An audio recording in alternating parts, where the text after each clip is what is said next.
जय श्री कृष्णा प्रिय दर्शकों, भाई और बहनों, अस्ट्रो चर्चा में आपका स्वागत है। मेरा आपको सादर नमस्कार।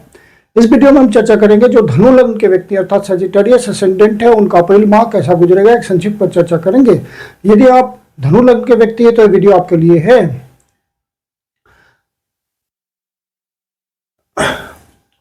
यह प्रथम भाव है, इसमें 9 नंबर लिखा हुआ, अर्थात यह धनु लग्न की कुंडली को इंडिकेट करता है। 1 अप्रैल को जो गोचरीय परिस्थितियां है वो आपकी कुंडली पर लगाया हुआ है, जो महत्वपूर्ण गोचरीय परिवर्तन है उसको डिस्प्ले किया हुआ है।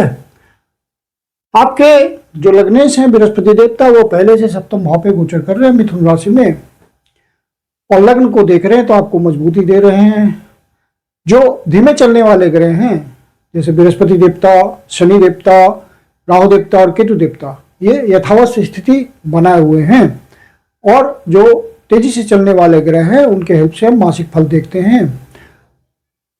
आप लग्न से जब मासिक फल को देख रहे होते हैं तो संबंधित भाव का रिजल्ट आपके पास आता है, और जब चंद्र लग्न से आप रिजल्ट देखेंगे तो वो रिजल्ट अच्छा होगा या खराब होगा इसका पता चलता है। तो दोनों का अपना अपना महत्व है, और लग्न से आराम से भाव का रिजल्ट आता है, क्योंकि भाव का रिजल्ट समझना ज़्यादा कंपैरेटिवली बेटर होगा आपके लिए। शनि देवता चतुर्थ भाव पे ऑलरेडी गोचर कर रहे हैं। चतुर्थ भाव पे शनि देवता की जो ट्रांजिट होती है वो उतनी शुभ नहीं होती। मन में तनाव रहता है, माता का स्वास्थ्य थोड़ा धीमा चलता है, ये सब बातें होती है, विभिन्न बातें। और फिर राहु देवता का तृतीय भाव पे गोचर होना अच्छा है। तृतीय भाव पे राहु देवता का रिजल्ट आपके साहस और शौर्य को बहुत बढ़ा देता है, और आप कुछ एक्स्ट्रा ऑर्डिनरी करने की सोचते हैं। और केतु देवता आपके 9वें भाव पे गोचर कर रहे हैं, और 9वें भाव पे केतु देवता का गोचर बढ़िया माना जाता है, भाग्य को उठाने वाला माना जाता है।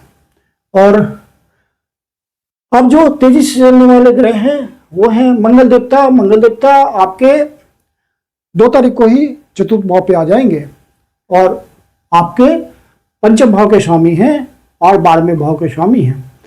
तो जो स्टूडेंट बाहर जाना चाहते हैं पढ़ने के लिए वो इस समय ट्राई कर सकते हैं, उनके लिए एक अच्छा अवसर होगा।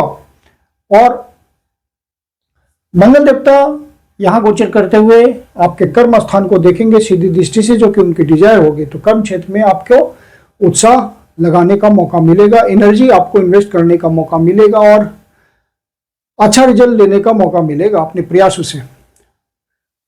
और मंगल देवता यहाँ गोचर करते हुए आप पहले से यदि कोई प्रॉपर्टी खरीदने के लिए, प्लॉट खरीदने के लिए, फ्लैट खरीदने के लिए, मकान खरीदने के लिए इत्यादि प्रयास कर रहे होंगे तो आपको यहाँ पे मंगल देवता का सपोर्ट मिलेगा।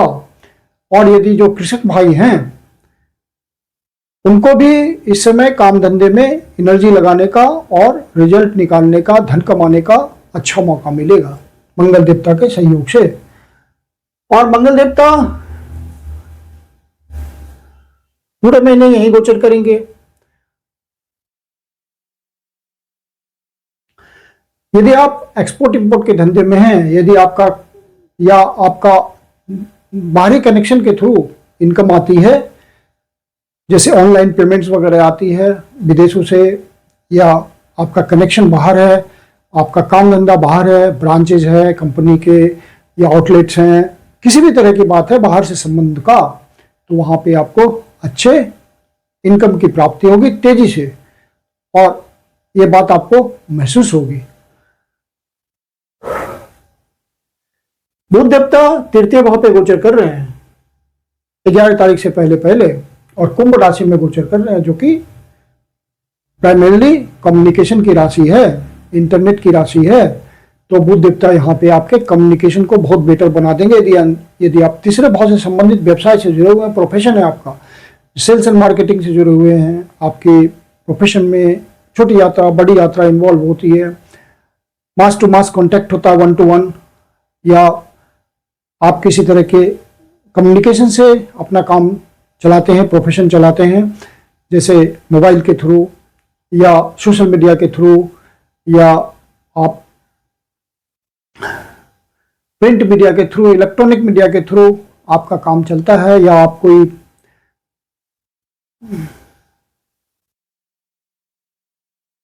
एंकर वगैरह हैं, तो आपको यहाँ पे इस समय विशेष सफलता मिलेगी 11 तारीख से पहले पहले, क्योंकि बुध देवता यहाँ पे आपके कम्युनिकेशन को बहुत ही बढ़िया कर देते हैं। और फिर 11 तारीख से जब बुध देवता चतुर्थ भाव पे आ जाएंगे, तो चतुर्थ भाव के विषयों के लिए बुध देवता का गोचर अच्छा हो जाएगा। अपने कर्म भाव को देखेंगे तो वहां पे आपको मजबूती देंगे, सीनियर्स आइडेंटिफाई करेंगे। मंगल देवता भी वहीं गोचर कर रहे हैं और दसम भाव को देख रहे हैं। जूनियर्स आपको सपोर्ट करेंगे, कोई आपको तरक्की भी मिल सकती है, सामाजिक महत्ता बढ़ सकती है, ट्रांसफर, पोस्टिंग इत्यादि के थ्रू, इंसेंटिव के थ्रू, प्रमोशन के थ्रू, ओवरटाइम के थ्रू आपको अच्छे धन की प्राप्ति हो सकती है। कोई पोजीशन भी रीइंफोर्स हो सकता है या बेटर जॉब मिल सकता है, क्योंकि शनि देवता यहां गोचर करते हैं। कर्म स्थान को तो पहले से सुदृढ़ कर रहे हैं। और फिर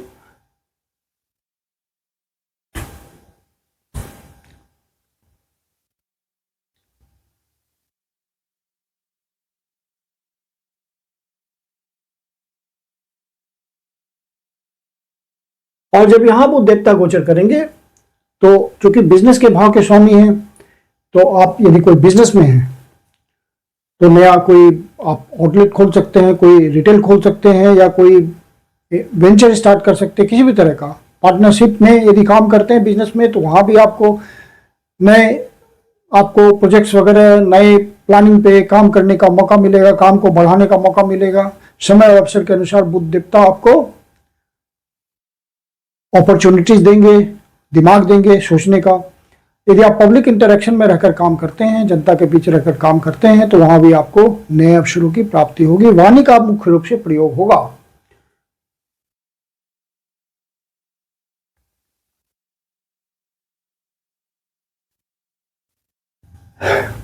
सूर्य देवता चतुर्थ भाव पे गोचर कर रहे हैं और 14 तारीख को फिर पंचम भाव पे गोचर करेंगे। तो सूर्य देवता भी आपको सहयोग कर रहे हैं। यहां गोचर करते हुए कर्म भाव में मजबूती देंगे, आपको सुख देंगे। सरकारी अधिकारियों से आपका तालमेल बनेगा। यदि सरकारी अधिकारियों से तालमेल बनाकर चलते हैं, तो वहां आपको कुछ बेटरमेंट मिलेगा।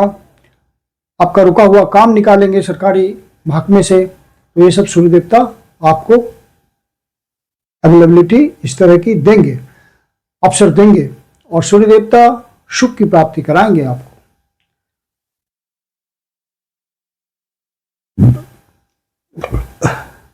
कर्म क्षेत्र में आपका रुतबा बढ़ाएंगे, ऑथोरिटी बढ़ाएंगे, जूनियर्स आपकी बात मानेंगे, सीनियर्स आपका इंपॉर्टेंस समझेंगे।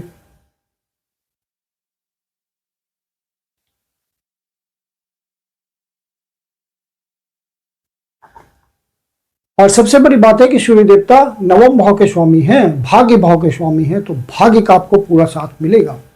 कोई लंबी यात्रा के थ्रू, कोई धार्मिक यात्रा के थ्रू कुछ आपको सुख मिल सकता है। कोई तीर्थ यात्रा पर जा सकते हैं और मंदिर वगैरह आप दर्शन कर सकते हैं। बड़े भाई का जो आपके गुरुजन हैं, उनके एडवाइस से आपको कुछ फायदा मिल सकता है। कोई हायर एजुकेशन के लिए आप अप्लाई कर रहे हैं, वहाँ सफलता मिल सकती है, या रुका हुआ हायर एजुकेशन आपका स्टार्ट हो जाएगा। पिता का आपको कुछ आर्थिक सहयोग मिल सकता है। भाग्य का भी साथ है, मतलब आपके काम बिना कोई रुकावट के आगे बढ़ेंगे। भाग्य का साथ देने का मतलब यह होता है कि आपके काम सुचारू रूप से होते चले जाते हैं। तो आपको सूर्य देवता वो फायदा पहुंचाएंगे। कोई बाहर की भी यात्रा हो सकती है, सुदूर प्रदेश की या देश से बाहर की, काम के सिलसिले में सुख की प्राप्ति होगी उस अफेयर से। और शुक्र देवता पंचम भाव पे गोचर कर रहे हैं 19 तारीख से पहले पहले, तो बढ़िया स्थिति है, क्योंकि पंचम भाव पे शुक्र देवता का गोचर करना आपके लिए सुखद है, क्योंकि यहां से सीधी दृष्टि इनकी पड़ रही है लाभ भाव पे, आपकी इच्छा पूर्ति के भाव पे, और वह तुला राशि वहां विद्यमान है, उनकी अपनी राशि बोलती कौन राशि। तो शुक्र देवता का फल आपको अच्छा मिलेगा। और शुक्र देवता पंचम भाव के नेचुरल कारक हैं, कला का भाव होता है ये। तो आप किसी कला से जुड़े हुए हैं, आपका प्रोफेशन किसी कला से जुड़ा हुआ है, जैसे dancing, painting, music, singing, artisanship, theatre, film industry, TV industry, fun and entertainment, या किसी प्रकार के स्पोर्ट्स इंडस्ट्री से जुड़े हुए हैं या स्पोर्ट्स पर्सन हैं आप इत्यादि, तो आपको नए अपॉर्चुनिटीज की प्राप्ति होगी, धन का फ्लो बेहतर होगा, ज़्यादा से ज़्यादा काम मिलेंगे आपको। शुक्र देवता यहाँ पे आपको पूरा सहयोग करेंगे। और शुक्र देवता फिर 19 तारीख से छठे भाव पे गोचर करेंगे और आपको लाभ भाव का फल देंगे। साथ में चूंकि स्वर राशि है छठे भाव के, तो छठे भाव से आपका प्रोफेशन जुड़ा हुआ है, जैसे आप डॉक्टर हैं किसी प्रकार के, या हीलर हैं, या किसी तरह के लॉयर हैं, झगड़े का निपटारा करते हैं, सॉल्यूशन प्रोवाइड करते हैं, कोर्ट कचहरी के मामले से आपका प्रोफेशन है, या पुलिस सेवा में है, तो इन सब प्रोफेशंस के लिए 9 to 5 आप कहीं जॉब करते हैं, तो कुछ नए अवसर की प्राप्ति शुक्र देवता करा सकते हैं 19 तारीख के बाद छठे भाव से संबंधित, क्योंकि छठे भाव पे गोचर कर रहे हैं शुक्र देवता और आपको अपनी राशि में कर रहे हैं। तो यहाँ से आपको, क्योंकि ये वृषभ राशि धन की राशि होती है, तो आपको फायदा कराएंगे। स्वास्थ्य में भी आपको लाभ देखने को मिल सकता है। और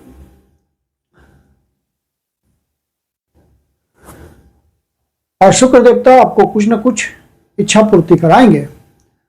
बड़े भाई से संबंधों का ध्यान रखिएगा, जो समाज के प्रभावी लोग हैं उनसे संबंधों का ध्यान रखिएगा, क्योंकि शनि देवता, क्योंकि शुक्र देवता छठे भाव पे गोचर करेंगे 19 तारीख से।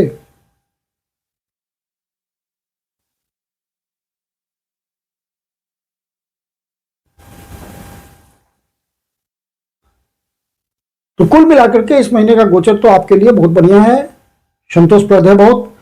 और अब चंद्र देवता जब छठे भाव, 8वें भाव, 12वें भाव पे गोचर करते हैं, तो आपको उन दिनों का ध्यान रखना होता है। छठे भाव पे चंद्र देवता गोचर कर रहे हैं वृषभ राशि में 19, 20 और 21 तारीख को। तो इन दिनों अनावश्यक किसी से वाद विवाद में न उलझे, कोर्ट कचहरी के मामले में ना फंसे, अपने स्वास्थ्य का ध्यान रखें। और चंद्र देवता जब 8वें भाव पे गोचर करते हैं 23, 24 और 25 तारीख को, तो इन दिनों आपके मन में किसी तरह की निगेटिविटी आए, तो आपको शिव जी के मंदिर में जाकर के शिवलिंग का दूध से, जल से अभिषेक करना है, ओम नमः शिवाय का जाप करना है, शिव जी आपकी पीड़ा हर लेंगे, या विष्णु सहस्त्रनाम का पाठ करें। फिर चंद्र देवता जब 12वें भाव पे गोचर करते हैं वृश्चिक राशि में 6 और 7 तारीख को, इन दिनों आपकी कोई विदेश यात्रा हो सकती है, देश के भीतर ही सुदूर प्रदेशों की यात्रा हो सकती है। यात्रा का पर्पस पर्सनल भी हो सकता है या ऑफिशियल भी हो सकता है। आप अपने बजट को नियंत्रित रखें। मैं कुंदन शर्मा आप लोग का हार्दिक स्वागत करता हूं। यदि आपके जीवन की कोई समस्या है, पर्सनल कंसल्टेशन लेना चाहते हैं ज्योतिष के माध्यम से, तो आप इसके लिए बुकिंग कर सकते हैं। मेरी अपनी कंसल्टेशन शुल्क होती है। कंसल्टेशन के लिए जो बुकिंग नंबर है वह है 9212224958। धन्यवाद।